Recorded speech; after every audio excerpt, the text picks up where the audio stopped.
देखते हैं भाषा, समाज और संस्कृति, इन तीनों का परस्पर संबंध और प्रभाव।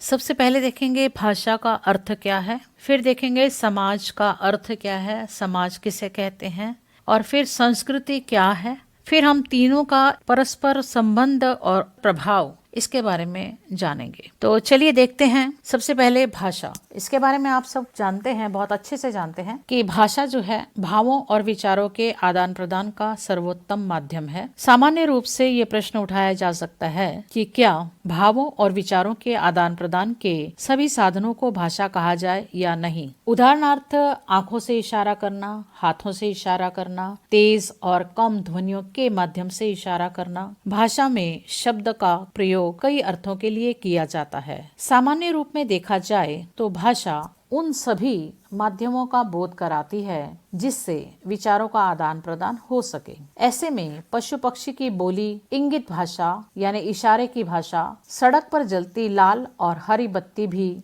एक तरह से भाषा ही है। शब्दों का प्रयोग पशु पक्षी भी करते हैं, जैसे कुत्तों की भाषा है, बंदरों की भाषा है, कौओं की भाषा है। इसी तरह महाकवि तुलसीदास भी अपने काव्य में काकभुशुंडी और गरुड़ के वार्तालाप को उठाते हैं। रामायण में एक राम भक्त श्राप से कौवा हो गए थे, है ना।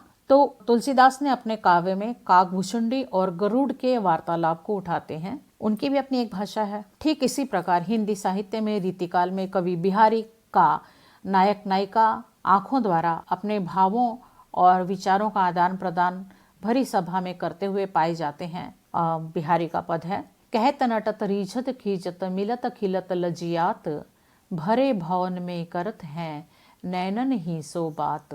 भवन भरा हुआ है, बहुत सारे लोग बैठे हुए हैं, लेकिन नायक और नायिका के आंखों से इशारे चल रहे हैं और बातें हो रही हैं, जिसके बारे में किसी को भी पता नहीं चलता। तो वो भी एक भाषा है ना। तो भाषा के अर्थ का बोध कराने के लिए सैनिक कई प्रकार के गोपनीय चिन्हों का प्रयोग करते हैं। सीक्रेट लैंग्वेज होती है जो सैनिकों की होती है, जिसके परिणाम स्वरूप उन्हें मैदान जंग में सफलता प्राप्त होती है।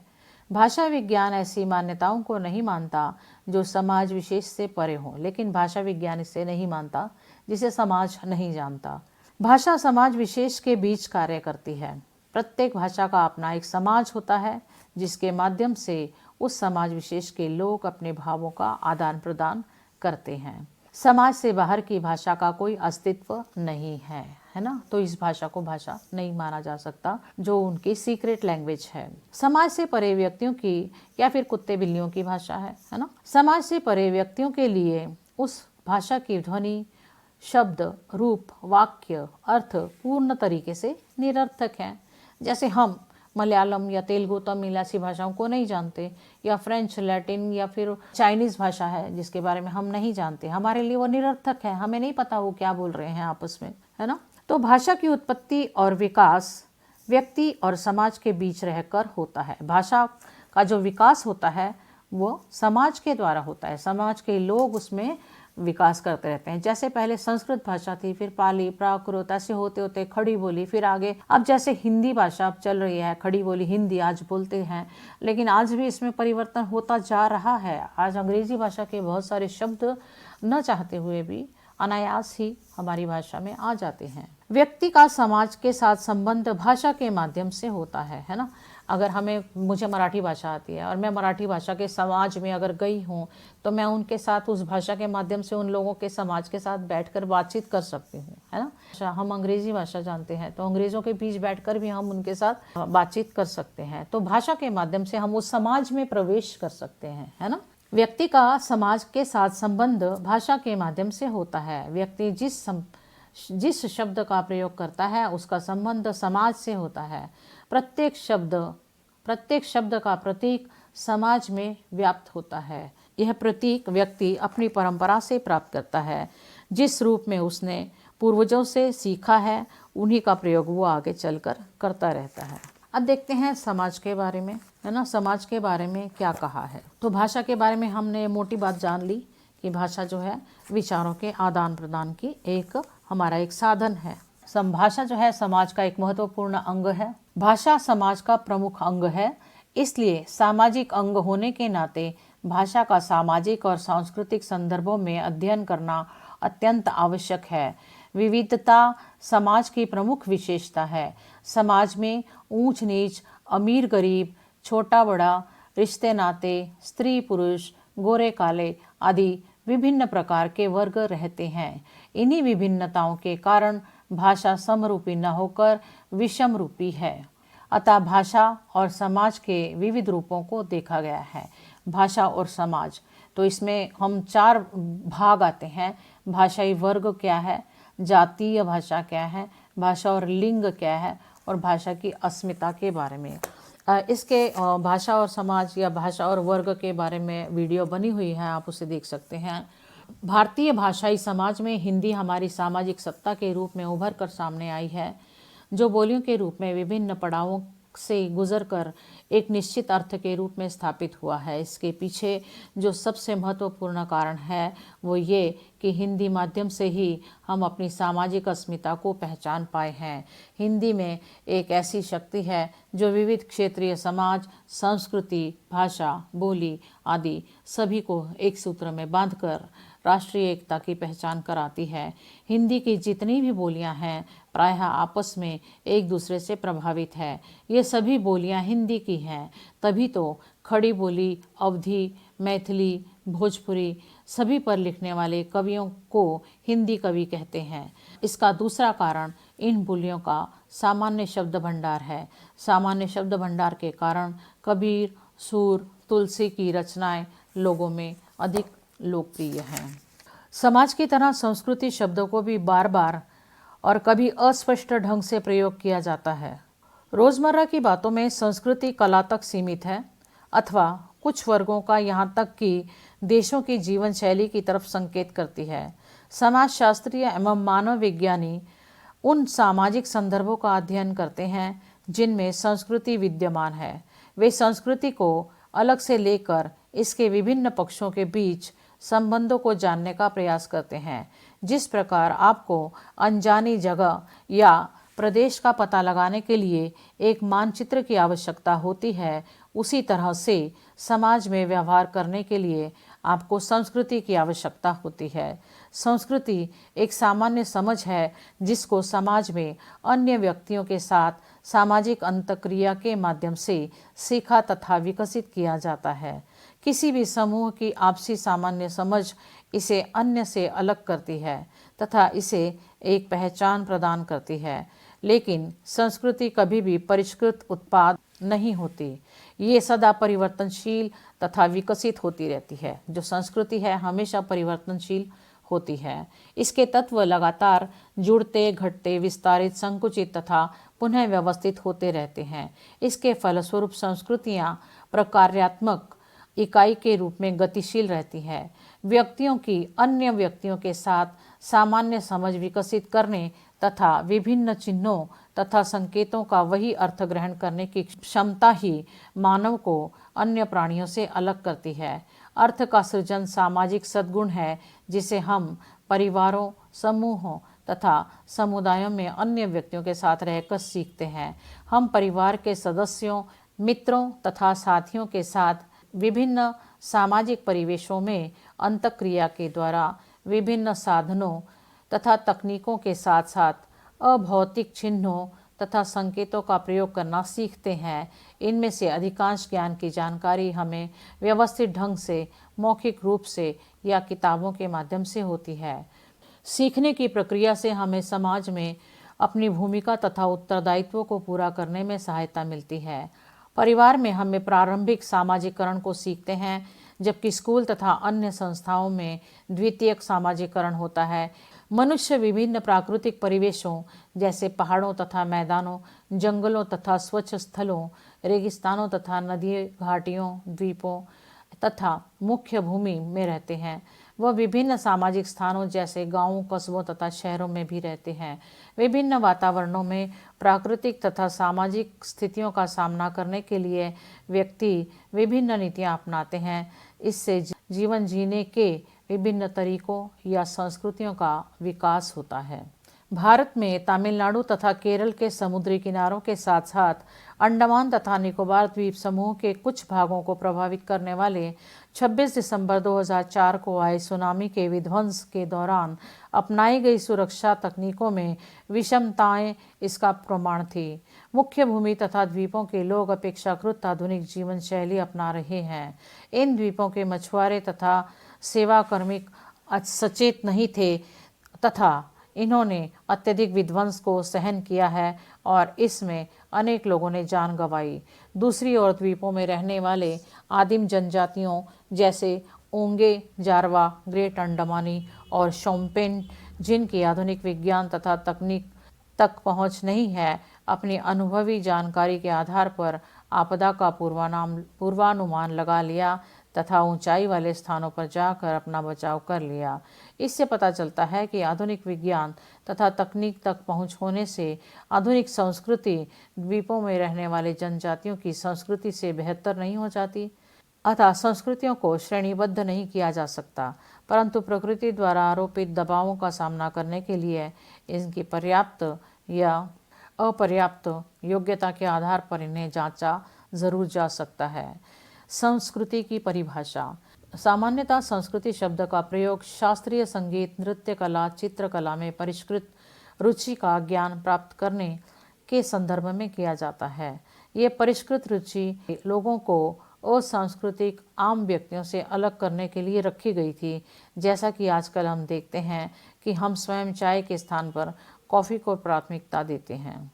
इसके विपरीत समाजशास्त्री संस्कृति को व्यक्तियों में विभेद करने वाला साधन नहीं मानते, परंतु जीवन जीने का एक तरीका मानते हैं जिसमें समाज के सभी सदस्य भाग लेते हैं।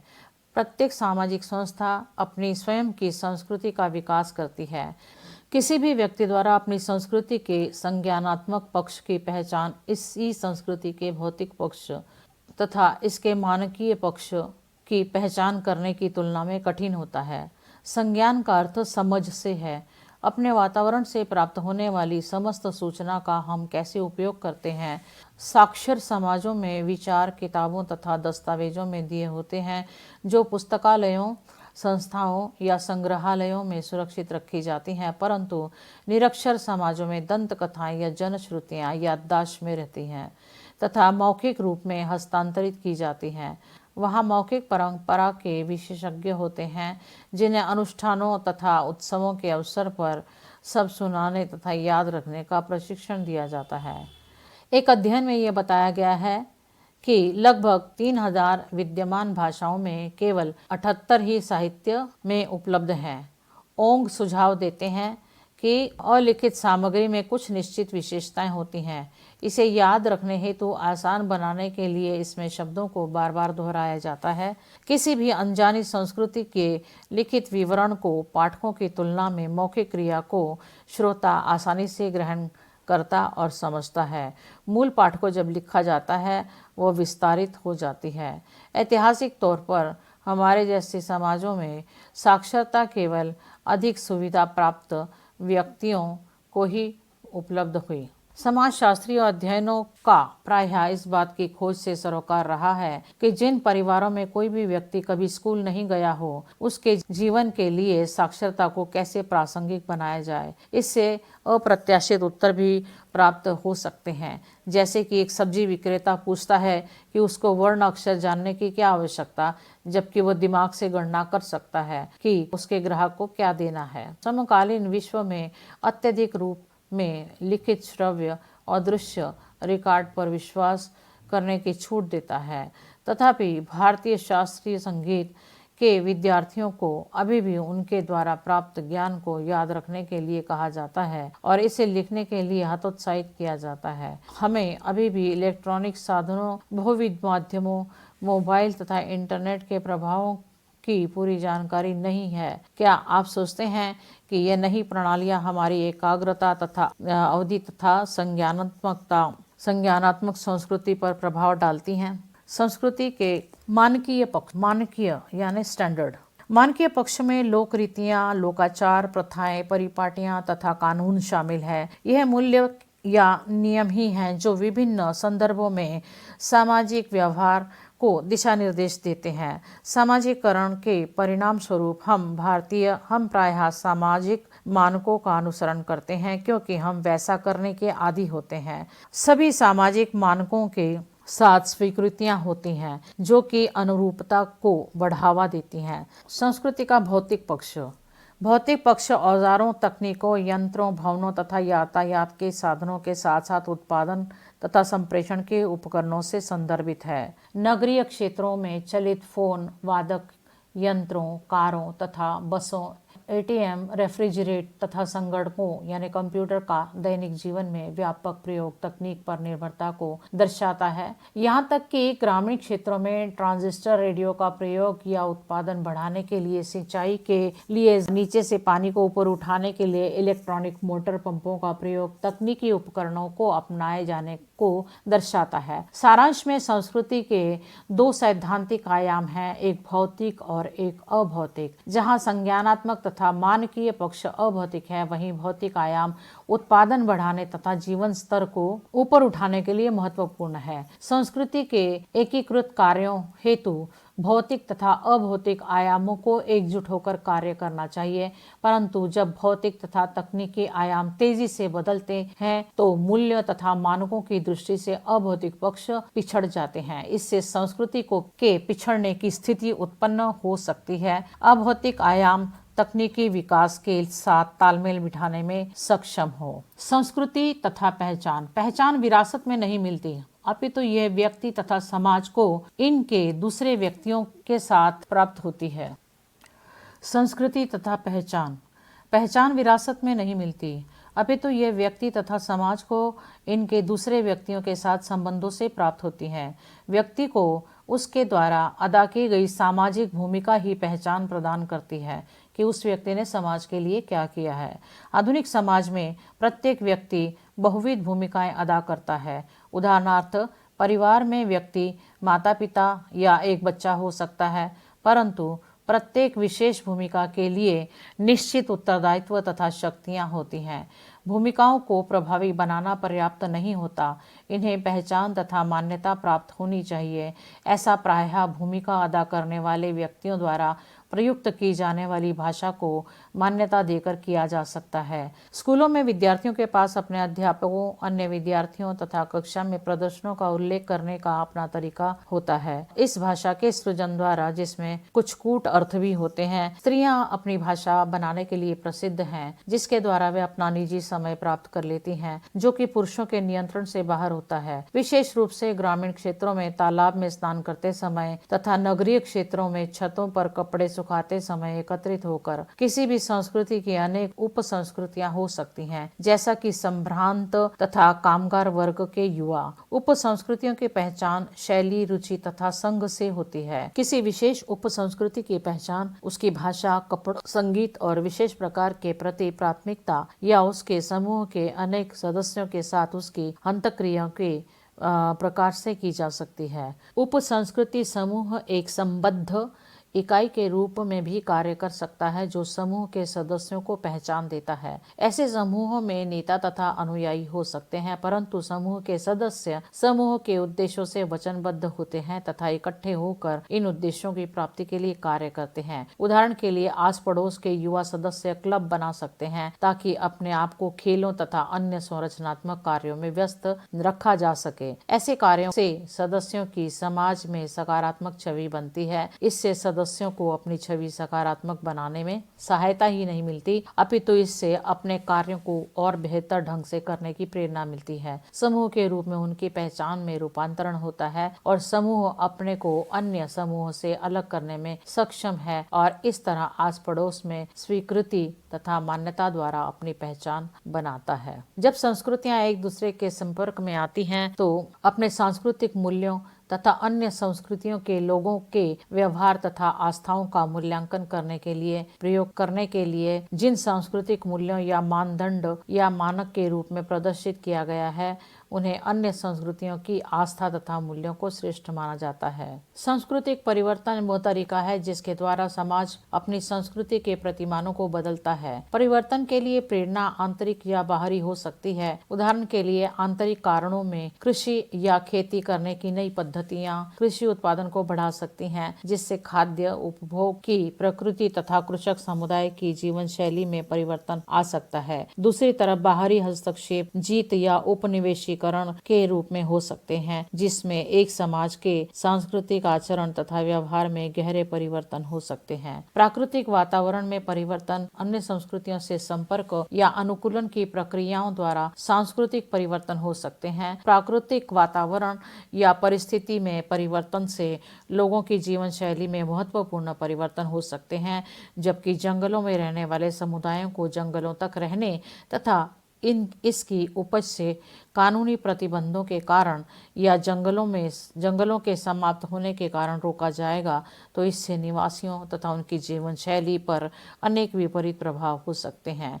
उत्तर पूर्वी भारत के साथ साथ मध्य भारत में रहने वाले जनजातियों समुदायों पर जंगली संसाधनों की कमी का सबसे बुरा प्रभाव पड़ा है। हमारे चारों तरफ सभी वस्तुएं संपूर्ण जीवन में शामिल हैं।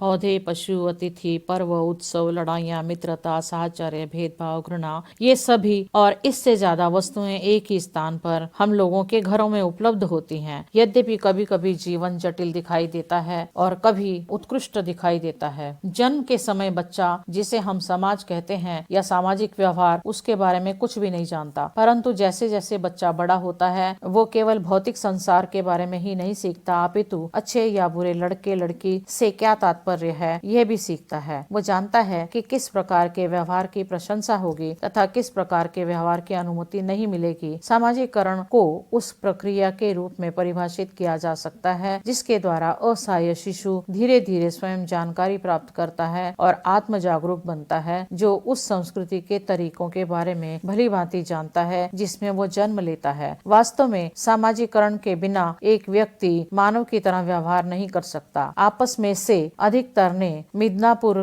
के भेड़िए के बच्चे की कहानी सुनी होगी। जंगल जंगल बात सुनी है ना, मोगली की कहानी। 1920 में बंगाल में भेड़िए की गुफा में 2 वर्ष की 2 बच्चियां पाई गई थी। ये पशुओं की तरह चारों पैरों पर चलती थी, कच्चा मांस खाना पसंद करती थी और भेड़ियों की तरह चिल्लाती थी तथा कोई भी भाषा नहीं जानती थी। ऐसी घटनाओं के बारे में जानकारियां विश्व के कई भागों से प्राप्त होती हैं। हम अब तक सामाजिकरण तथा नवजात शिशु के बारे में बातें करते हैं, परंतु बच्चे का जन्म उसके जीवन को भी बदल देता है, जो उसके पालन पोषण के लिए उत्तरदायी है। वे भी नए नए अनुभव को सीखते हैं। दादा दादी तथा माता पिता बनने पर नए नए क्रियाकलापों तथा अनुभवों से गुजरना होता है। बुजुर्ग व्यक्ति दादा दादी बनकर भी माता पिता ही रहते हैं। वास्तव में संबंधों को आगे बढ़ाने वाला संबंधों का यह समुच्चय विभिन्न पीढ़ियों को आपस में जोड़ता है। युवा बच्चे का जीवन सहोदर भाई या बहन के जन्म से बदल जाता है। सामाजिकरण जीवन पर्यंत चलने वाली प्रक्रिया है, लेकिन अत्यधिक महत्वपूर्ण प्रक्रिया आरंभिक वर्षों में घटित होती है, जिसे प्रारंभिक सामाजिकरण कहा जाता है। द्वितीयक सामाजिकरण एक व्यक्ति के जीवन पर्यंत चलने वाली क्रिया है। हालांकि सामाजिकरण का प्रत्येक व्यक्ति पर प्रभाव पड़ता है, परंतु ये सांस्कृतिक कार्यक्रम की तरह से नहीं है जिसमें शिशु अपने संपर्क में आने वाले लोगों के प्रभाव को बिना किसी विरोध के ग्रहण करता है। नवजात शिशु भी अपनी इच्छा व्यक्त कर सकता है। जब भूख लगेगी तो वो चिल्लाएगा तथा तब तक चिल्लाता रहेगा जब तक उसकी देखभाल करने वाला कोई प्रतिक्रिया व्यक्त नहीं करते। आपने देखा होगा कि शिशु के जन्म से परिवार के सामान्य दैनिक क्रियाएं किस प्रकार पूर्ण रूप से पुनः व्यवस्थित हो जाती हैं। समान आयु के बच्चों के मैत्री समूह होते हैं। कुछ संस्कृतियों में विशेषता कुछ छोटे पारंपरिक समाजों में समकक्ष समूह औपचारिक रूप से एक ही आयु श्रेणी के होते हैं। औपचारिक आयु श्रेणी के बिना भी विद्यालय भी एक औपचारिक संगठन है जहां पढ़ाए जाने वाले विषयों की एक निश्चित संख्या होती है तथा स्कूल भी एक हद तक सामाजिकरण के अभिकरण होते हैं। कुछ समाजशास्त्रियों के अनुसार औपचारिक पाठ्यक्रम के साथ साथ बच्चों को सिखाने के लिए कुछ अप्रत्यक्ष पाठ्यक्रम भी होता है। जन माध्यम हमारे दैनिक जीवन में एक अनिवार्य हिस्सा बन चुके हैं। आज इलेक्ट्रॉनिक माध्यम जैसा कि दूरदर्शन का विस्तार हो रहा है, मुद्रण माध्यम का महत्व भी लगातार बना हुआ है। भारत में 19वीं शताब्दी में मुद्रित माध्यमों के आरंभिक वर्षों में भी अनेक भाषाओं में आचरण पुस्तकें बहुत लोकप्रिय थी, जिनमें ये बताया जाता था कि महिलाएं अच्छी गृहिणी तथा अच्छी पत्नी कैसे बन सकती है। जन माध्यमों द्वारा ये सूचना लोकतांत्रिक ढंग से पहुंचाई जा सकती है। संस्कृति का एक सिद्धांत है जो ये तर्क देता है कि प्राकृतिक स्पोशीज की तरह ही संस्कृति का विकास भी विभिन्नता तथा प्राकृतिक चयन द्वारा होता है। सामंतवादी यूरोप में व्यवसाय के अनुसार श्रेणी प्रदान करने की एक व्यवस्था थी। कुलीनता, पुरोहित वर्ग तथा तृतीय स्टेट, 3 तरह की स्टेट थी। अंतिम स्टेट मुख्यतः व्यवसायियों तथा मध्यम वर्ग के लोगों की थी। प्रत्येक स्टेट अपना प्रतिनिधि का स्वयं चयन करती थी और किसानों तथा मजदूरों को वोट देने का अधिकार नहीं था। इसमें संस्कृति की मौखिक विशेषताएं या परंपराएं शामिल हैं जो मौखिक हैं तथा ग्रामीण स्तर पर स्वीकृत हैं। यहाँ पर ये विषय समाप्त होते हैं। मिलते हैं एक नई वीडियो में नए विषय के साथ। वीडियो को लाइक कीजिए, शेयर कीजिए अपने दोस्तों के साथ। उनका भी पेपर है 31 तारीख को, तो कोशिश कीजिए सब तक ये वीडियो पहुंच जाए, क्योंकि संस्कृति वाला ये वाला टॉपिक बच्चों को ऑनलाइन नहीं मिल रहा था। तो कुछ बच्चों की मुझे रिक्वेस्ट आई थी कि मैडम इस पर एक वीडियो बना दीजिए, और इसके अलावा किसी और विषय की आपको ज़रूरत है तो आप कमेंट बॉक्स में ज़रूर लिखिएगा। और प्लीज़ कमेंट ज़रूर कीजिए, लाइक कीजिए, शेयर ज़रूर कीजिए, सब्सक्राइब कर लीजिए चैनल को। हम इतनी मेहनत से आप लोगों के लिए आपकी ज़रूरत पूरा करते हैं, आपके लिए वीडियो बनाते हैं, तो आपको भी चाहिए कि कुछ पे नहीं करते तो कम से कम सब्सक्राइब तो कर ही सकते हैं। आपको फ्री में ये मिल रहा है तो आप फ्री में सब्सक्राइब कर दीजिए और हम भी आगे बढ़ सकते हैं। मिलते हैं एक नई वीडियो में नए विषय के साथ। तब तक के लिए